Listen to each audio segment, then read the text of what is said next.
Hi day, this is Michelle. Magluto na sa daday ng sinabaw na manok. Ako nagisagulang nga tayo ng gulay day. Wala na ako may pakita tayo yung pag-init sa pagbutang na ako ng mga jaman.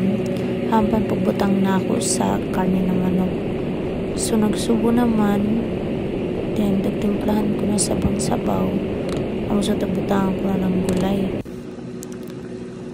Luto na dason. Na tilawa na sad nato na akong sakto ba niya pagkatimpla. Ampan di mawayaan sili. Kakan may hayang-hayang sad gamay day sa sinabaw.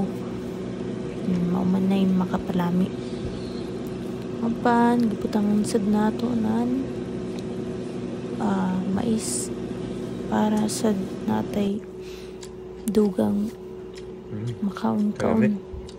Sanan gulay sad mga unta para masustansya inin ato tinuya. Ako dahil hilig ko magsinabaw day kay ginahan man sab si Monro day nan sinabaw ko no sudan hala luto tag sinabaw.